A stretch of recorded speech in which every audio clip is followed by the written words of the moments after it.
আউযুবিল্লাহি মিনাশ শাইতানির রাজিম বিসমিল্লাহির রহমানির রহিম। পরম করুণাময় অসীম দয়ালু আল্লাহর নামে শুরু করতেছি। আজকে আমি কথা বলবো share analysis sector engineering part 4 নিয়ে। এর আগে পার্ট 1, 2, 3 তিনটা করছি, আজকে পার্ট 4 নিয়ে কথা বলবো।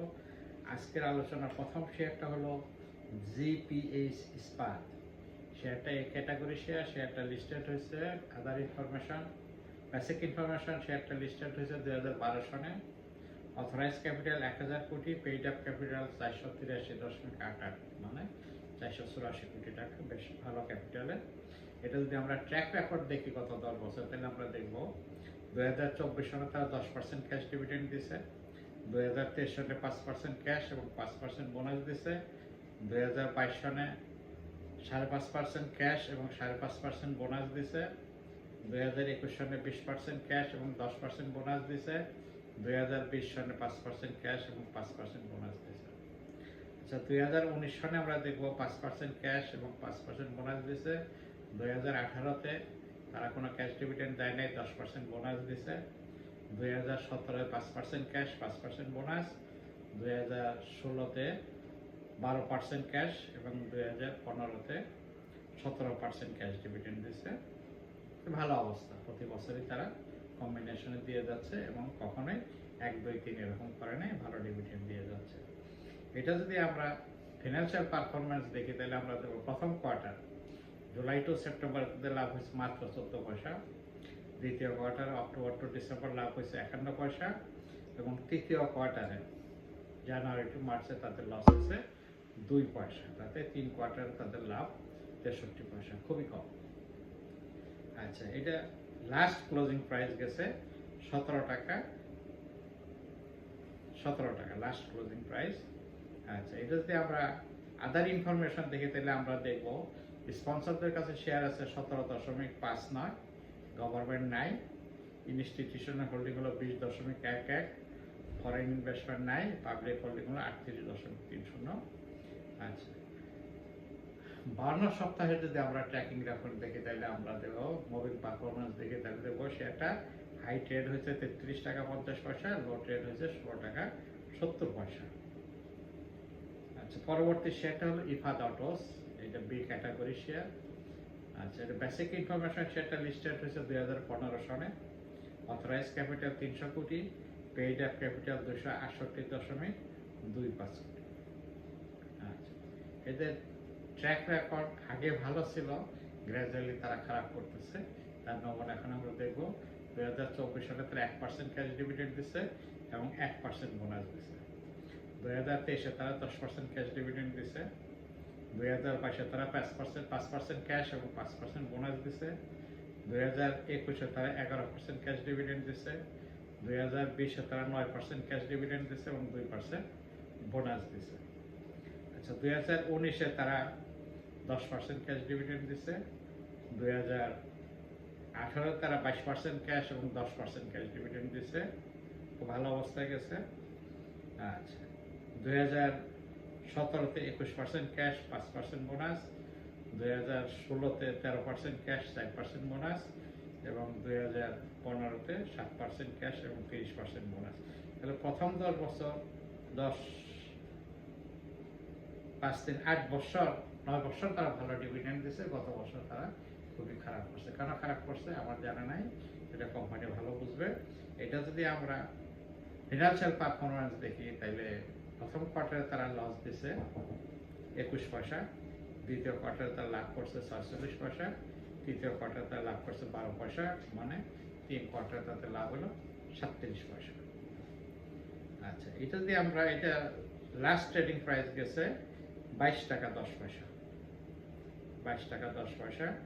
আচ্ছা, এটা যদি আমরা আদার ইনফরমেশন দেখি, তাহলে কোম্পানির কাছে শেয়ার আছে 54.87, খুব ভালো হোল্ডিং আছে কোম্পানির কাছে 52.54.87, গভর্নমেন্টের নাই, ইনস্টিটিউশন হোল্ডিং 26.91, ফরেন হোল্ডিং হলো 0.02 এবং পাবলিক হোল্ডিং হলো 18.20। এখানে কম্বিনেশন খুব ভালো অবস্থায় আছে, যেহেতু পাবলিক হোল্ডিং, ইনস্টিটিউশনাল হোল্ডিং এবং কোম্পানির কাছে ভালো হোল্ডিং আছে। এটা যদি আমরা 52 সপ্তাহের মুভিং পারফরমেন্স দেখি, তাহলে দেখবো তাদের হাই হাই ট্রেড হয়েছে 53 টাকা 50 পয়সা এবং লো ট্রেড হয়েছে 19 টাকা 60 পয়সা। ডিফারেন্সটা খুব বেশি না, এই রেঞ্জে হলে শেয়ার কিনা যেতে পারে বা কিনা যায়। আচ্ছা, তার পরবর্তী শেয়ারটা হলো কে অ্যান্ড কিউ। আচ্ছা, শেয়ারটা বেসিক ইনফরমেশন, শেয়ারটা লিস্টেড হয়েছে 1996 সালে, বেশ পুরানা, 4-5 বছর এবং 25 বছর 30 বছরের পুরানা শেয়ারটা। আচ্ছা, শেয়ারটা যদি আমরা দেখি তাহলে যে অথরাইজ ক্যাপিটাল 100 কোটি, পেইড আপ ক্যাপিটাল 6.99, প্রায় 7 কোটি। সেই হিসাবে খুবই ছোট ক্যাপিটাল। যত ছোট ক্যাপিটাল হবে সে শেয়ারটা প্লে করা তত সহজ এবং এটা আর্টিফিশিয়ালি দামটা ধরে রাখাও সম্ভব। যার জন্য আপনারা বিনিয়োগ করার চেষ্টা করবেন। পেইড আপ ক্যাপিটাল 50 কোটি থেকে 100 কোটি বা তারও কিছু বেশি করে, আবার 800-900 কোটি 1000 কোটি টাকা পেইড আপ ক্যাপিটাল হলেও তাহলে দেখা যায় এটা ডিভিডেন্ড দেওয়ার সম্ভাবনা অনেকটা কমে যায়। তো ছোট ক্যাপিটালের শেয়ার অবশ্যই আপনারা কেনার চেষ্টা করবেন। আচ্ছা, এটা যদি আমরা ট্র্যাক রেকর্ড দেখি তাহলে দেখব খুবই খারাপ অবস্থা। কিভাবে খারাপ অবস্থা? 2024 সালে তারা ক্যাশ ডিভিডেন্ড দিচ্ছে 3%, বোনাস দিচ্ছে 2%। 2023-এ তারা 3% ক্যাশ ডিভিডেন্ড দিচ্ছে, 2022-এ তারা 5% ক্যাশ ডিভিডেন্ড দিচ্ছে, 2021-এ 5% ক্যাশ ডিভিডেন্ড দিচ্ছে, 2020-এ 4% ক্যাশ ডিভিডেন্ড দিচ্ছে। আচ্ছা, 2019-এ 7.5% ক্যাশ ডিভিডেন্ড দিচ্ছে, 2018-তে 5% ক্যাশ ডিভিডেন্ড দিচ্ছে। আগের 3 বছরে ওনারা কিছু দেন না। তো শেয়ারটার দাম কিন্তু কম না, লাস্ট ট্রেডিং প্রাইস গেছে 188 টাকা 50 পয়সা। 188 টাকা 50 পয়সা দিয়ে শেয়ারটা কিনে যদি আপনার 30 পয়সা 50 পয়সা ডিভিডেন্ড পান তাহলে কোনো হিসাবে আসে কেন? আপনার এই তো দাম দিয়ে এই শেয়ারটা। আচ্ছা, এটা যদি আমরা কোয়ার্টারলি ইনকাম দেখি তাহলে আমরা দেখতে পারবো প্রথম কোয়ার্টারে তাদের লাভ হচ্ছে 1 টাকা 15 পয়সা, ভালো। দ্বিতীয় কোয়ার্টার লাভ হচ্ছে তাদের 51 পয়সা, তৃতীয় কোয়ার্টার লাভ হচ্ছে তাদের 2 টাকা 3 পয়সা। তাহলে 3 কোয়ার্টার লাভ হচ্ছে তাদের 2 টাকা 69 পয়সা। 2 টাকা 69 পয়সা যদি আপনি লাভ করেন 3 কোয়ার্টার, আপনি কেন 30 পয়সা 50 পয়সা জনগণকে দেন? আপনি কেন বেশি দেন? অবশ্যই আপনার বেশি দেওয়ার সুযোগ আছে, আপনি দেন না। আচ্ছা, এটা আমরা যদি আদার ইনফরমেশন দেখি তাহলে আমি দেখব কোম্পানির কাছে শেয়ার আছে 35.24, গভর্নমেন্ট হোল্ডিং নাই, ইনস্টিটিউশনাল হোল্ডিং 15.3। খেয়াল করবেন, ইনস্টিটিউশন এখানে বিনিয়োগ করে নাই কেন? এই 188 টাকা বিনিয়োগ করে 30 পয়সা 50 পয়সা পাওয়ার কোনো যৌক্তিকতা নাই, যার জন্য তারা ওখানে যান নাই। আর যা হোল্ডিং আছে তারা আটকা পড়ে গেছে। তার পরবর্তী হলো এটা গভর্নমেন্ট হোল্ডিং নাই, ইনস্টিটিউশন 15.32, ফরেন হোল্ডিং নাই এবং পাবলিক হোল্ডিং হলো 49.44।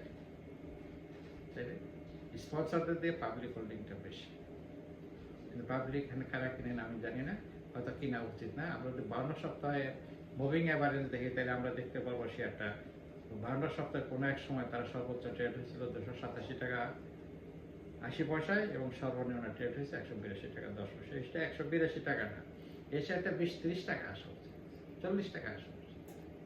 কেন শেয়ারটা 200 টাকার ঘরে আছে আমি জানি না। এটা মার্কেট কারেকশন হলে অবশ্যই তাদের দাম কমতে বাধ্য হবে। আচ্ছা, তার পরবর্তী শেয়ারটা হলো কেডিএসএ লিমিটেড। কেডিএসএ লিমিটেড, আচ্ছা, এটা এ গ্রেড শেয়ার। শেয়ারটা লিস্টেড হচ্ছে 2015 সালে, বেশি পুরানা না, 10 বছর। আচ্ছা, শেয়ারটা অথরাইজ ক্যাপিটাল 200 কোটি, পেইড আপ ক্যাপিটাল 74.74 কোটি। এটা যদি আমরা ট্র্যাক রেকর্ড দেখি তাহলে আমরা দেখতে পাবো এদের ট্র্যাক রেকর্ড ভালো। আচ্ছা, 2024 সালে তারা ক্যাশ ডিভিডেন্ড দিচ্ছে 10% এবং 5%, বোনাস দিচ্ছে 5%।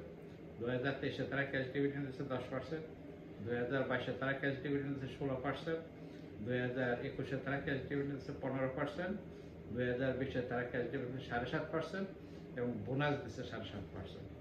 আচ্ছা, 2019-এ দেখবো 10% ক্যাশ ডিভিডেন্ড 5% বোনাস, 2018-তে 10% ক্যাশ 5% বোনাস, 2017-তে 10% ক্যাশ 5% বোনাস এবং 2016-তে তারা ক্যাশ ডিভিডেন্ড দিচ্ছে 5 এবং বোনাস দিচ্ছে 10%। খুব ভালো অবস্থা তাদের, প্রতি বছরই তারা ভালো কম্বিনেশন দিয়ে যাচ্ছে, কখনোই 10%-এর নিচে না এবং 10%-এর উপরে। আচ্ছা, এটা যদি আমরা কোয়ার্টারলি ইনকাম দেখি তাহলে দেখবো প্রথম কোয়ার্টারে তাদের ইনকাম হচ্ছে 58 পয়সা, দ্বিতীয় কোয়ার্টার ইনকাম 49, তৃতীয় কোয়ার্টার ইনকাম হলো 51 পয়সা। এই তিনটা 58, 49 এবং 51, তিন কোয়ার্টারে তাদের সম্মানিত ইনকাম হলো 1 টাকা 58 পয়সা। আচ্ছা, এই জিনিসটা যদি আমরা আদার ইনফরমেশন দেখি তাহলে দেখবো কোম্পানির কাছে হোল্ডিং আছে 63.97, প্রায় 64% কোম্পানির কাছে হোল্ড করতেছে। গভর্নমেন্ট হোল্ডিং নাই। আচ্ছা, ইনস্টিটিউশনাল হোল্ডিং হলো 15.70, ফরেন হোল্ডিং নাই এবং পাবলিক হোল্ডিং হলো 20.33। বর্ণ সপ্তাহে যদি আমরা মুভিং অ্যাভারেজ দেখি তাহলে সেটা দেখবো সর্বোচ্চ হলো 47.50 এবং সর্বনিম্ন হলো 28.10। তাহলে যে রেঞ্জের শেয়ারটা আছে সেটা এই 48-50 টাকায় শেয়ারটা কিনা যদি আপনার 10%, 15% বোনাস ডিভিডেন্ড পান, জিনিসটা অনেক খুব একটা খারাপ না, বিবেচনা করা যেতে পারে। কি পোর্টফোলিও করবেন সেটা পরে আপনার ইচ্ছা, কিন্তু শেয়ারের মানটা ভালো। তার পরবর্তী শেয়ারটা হলো মীর আক্তার। শেয়ারটা এ গ্রেড শেয়ার, শেয়ারটা বেশি পুরানা না, নতুন শেয়ার, 2021 সালে তারা লিস্টেড হয়েছে। তাদের অথরাইজ ক্যাপিটাল হলো 200 কোটি, পেইড আপ ক্যাপিটাল হলো 120.77। আচ্ছা, এটা যদি আমরা ট্র্যাক রেকর্ড দেখি তাহলে দেখবো ট্র্যাক রেকর্ড তাদেরও খারাপ না। 2024 সালে তারা 10% ক্যাশ ডিভিডেন্ড দিয়েছে, 2023 সালে তারা দিয়েছে 12.5%, 2022 সালে 12.5% এবং 2021 সালে 12.5% তারা ক্যাশ ডিভিডেন্ড। ট্রেন্ড ঠিক আছে। আচ্ছা, শেয়ারটা যদি আমরা ফিনান্সিয়াল পারফরমেন্স দেখি তাহলে আমরা দেখবো তো প্রথম কোয়ার্টারে তারা লাভ করছে 23 পয়সা, দ্বিতীয় কোয়ার্টারে লাভ করছে তারা 52 পয়সা, তৃতীয় কোয়ার্টার লাভ করছে তারা 27 পয়সা। 3 কোয়ার্টার সম্মিলিত লাভ তাদের 1 টাকা 2 পয়সা। আচ্ছা, শেয়ারটার লাস্ট ক্লোজিং প্রাইস গেছে 25.10। এটা যদি আমরা আদার ইনফরমেশন দেখি তাহলে আমরা দেখবো কোম্পানির কাছে হোল্ডিং আসছে 48.58, প্রায় 50% শেয়ার তারা হোল্ড করতেছে, তাদের এখানে গুরুত্ব আছে। আচ্ছা, গভর্নমেন্ট হোল্ডিং এখানে নাই। ইনস্টিটিউশনাল হোল্ডিং 7.15, খুবই খারাপ অবস্থা। কেন এত খারাপ অবস্থা আমার জানা নাই, হয়তো তারা হয়তো বিনিয়োগ করলে এখানে কিছু করতে পারত। আচ্ছা, ফরেন হোল্ডিং নাই এবং পাবলিক হোল্ডিং হলো 44.27। ভাওনা সপ্তাহের মুভিং অ্যাভারেজ যদি আমরা দেখি তাহলে দেখবো এটা হাই গেছে 51 টাকা 40 পয়সা, লো গেছে 23 টাকা 60 পয়সা। তাহলে গ্রাজুয়ালি শেয়ারের দামটা কমছে। এই 51 থেকে এখানে তারা 25-এ চলে আসছে, অর্ধেকে চলে আসছে। এখানে 23-25 টাকা কিনে যদি আপনি 10% ডিভিডেন্ড পান, খারাপ না, ভালো। আজকের আলোচনার সর্বশেষ শেয়ার হলো মন্য এগ্রো। সেটা বহু পুরানা শেয়ার, 1982 সনে শেয়ারটা লিস্টেড হয়েছে। সেই হিসাবে ওখানে 18 বছর আর এখানে 45 বছর 25 বছর হিসাব করি তাহলে 42-43 বছর শেয়ারটার বয়স হয়ে গেছে। সেই হিসাবে শেয়ারটা কোনো গ্রোথ হয় নাই। যেভাবে গ্রোথ হয় নাই সেটা এখন বলবো। শেয়ারটার অথরাইজ ক্যাপিটাল হলো 100 কোটি, পেইড আপ ক্যাপিটাল হলো 4.40 কোটি, মানে 4.5 কোটি না, খুবই ছোট। যত ছোট শেয়ার হবে, যেমন আজকের আলোচনায় আমি দেখলাম KNQ ছোট শেয়ার, এইটাও ছোট শেয়ার।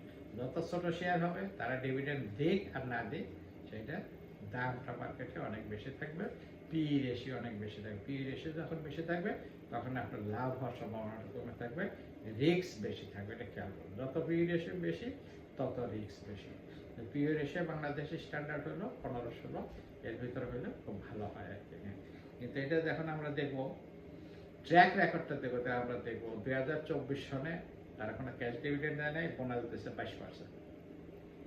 আচ্ছা, 2023 সনে 3% ক্যাশ ডিভিডেন্ড দিয়েছে, বোনাস দিয়েছে 32%। বোনাস তো কাগজ ধরিয়ে দাও, বোঝেন আছে, ক্যাশ হলে আপনার পকেটে টাকা আসতে পারে। আচ্ছা, 2022 সনে তারা কোনো ডিভিডেন্ড দেয় নাই, 2021 সনে তারা 10% ক্যাশ ডিভিডেন্ড দিয়েছে, 2020 সনে 10% ক্যাশ 10% বোনাস দিয়েছে, 2019 সনে কোনো ক্যাশ ডিভিডেন্ড দেয় নাই, 20% বোনাস দিয়েছে, 2018 সনে কোনো ক্যাশ ডিভিডেন্ড দেয় নাই, 350% বোনাস দিয়েছে। 3.5% বোনাস দেওয়ার পরেও ধরেন একটাই 3.5 বোনাস, তাতে শেয়ারটার ক্যাপিটাল হচ্ছে 4 কোটি 4.40 ক্রোর আর কি, 4.490 কোটি। এই অবস্থা। তাহলে তার আগের ভিত্তিটা আরও কম ছিল, অনেক কম ছিল। আচ্ছা, তার আগে 2017 সনে তারা ক্যাশ ডিভিডেন্ড দেয় নাই, 15% বোনাস দিছে, এবং 2016 সনে তারা 10% ক্যাশ ডিভিডেন্ড দিচ্ছে, 2015 ওনারা কিছু দেন নাই। এটা যদি আমরা ফিনান্সিয়াল পারফরমেন্স দেখি তাহলে দেখবো প্রথম কোয়ার্টারে তাদের লাভ হলো 1 টাকা 14 পয়সা, দ্বিতীয় কোয়ার্টারে তাদের লাভ হলো 26 পয়সা, তৃতীয় কোয়ার্টারে লাভ হয়েছে তাদের 61 পয়সা। 3 কোয়ার্টার সম্মিলিত যোগফল 2 টাকা 1 পয়সা। আচ্ছা, শেয়ারটার লাস্ট ট্রেডিং প্রাইস গেছে 287 টাকা 90 পয়সা। তাহলে 287 টাকা 90 পয়সা শেয়ারটা অনেক এক্সপেন্সিভ, অনেক দামি। এটা যদি আমরা আদার ইনফরমেশন দেখি তাহলে আমরা কোম্পানির কাছে হোল্ডিং আছে 30%, একদম মিনিমাম, ঠিক আছে। তারপর আছে রাখছে গভর্নমেন্ট হোল্ডিং নাই, ইনস্টিটিউশন হোল্ডিং এখানে খুব কম, 7.1। ইনস্টিটিউশন বুঝতে পারে এত দাম দেয় শেয়ার কিনে এত কম ডিভিডেন্ড পাওয়া কোনো যুক্তি নেই, যার জন্য তারা হয়তো এখানে বিনিয়োগ করে নাই, করা উচিত না, আমি হইলেও করতাম না। আচ্ছা, এখানে গভর্নমেন্ট ফরেন ইনভেস্টমেন্ট হলো 0.09%, 1%ও না, 0.09। আচ্ছা, পাবলিক হোল্ডিং হলো 62.7%। পাবলিক হোল্ডিং বেশি কেন? এই যে আপনার আমার মতো জনগণ এটা কিনছে। কেন কিনছে? শেয়ারটা যদি আমরা 52 সপ্তাহের মুভিং রেঞ্জ দেখি তাহলে দেখবো শেয়ারটা হাই হয়েছিল 571 টাকা এবং লো গেছে 270 টাকা। এই যে 571 270 মানে ডাবলের বেশি জন্য ভাই আমরাও নয়, এই গ্যাপটা ধরার জন্য হয়তো কেউ কিনেন, যে 570-এ কিনে 270-এ বেচেন, উনি লস করেন, আর যিনি 270 70 80 90 কিনে 570 60 70-এ বেচেন, উনি লাভ করেন। যার জন্য এই রেঞ্জটা খেয়াল করতে হবে। আপনারা যদি কিনেন তাহলে 250 60 70 80 বা 300-র নিচে এলে শেয়ারটা কিনে আবার 450 500 টাকা হলে শেয়ারটা বিক্রি করে দেন, এই রেঞ্জে আপনি খেলতে পারেন। কিন্তু যিনি 550 টাকায় কিনবেন, 570 টাকায় কিনবেন, তারা অবশ্যই এখানে লস হবে, অবশ্যই এখানে লস হবে। তারা যে ডিভিডেন্ড দেবে সেখানে এখানে আপনার ডিভিডেন্ড যে পয়সা এটা কিনবে সেই হিসাবে পার্সেন্টেজ এটা পড়ে না। আজকে আলোচনা দীর্ঘায়িত করবো না, এখানে শেষ করবো। আজকে 6টা আলোচনা করলাম, ইঞ্জিনিয়ারিংয়ের পার্ট 4 পর্যন্ত 424টা, আরও প্রায় গোটা বেশি শেয়ার আছে, আমার খারাপ কয়েকদিন করতে হবে।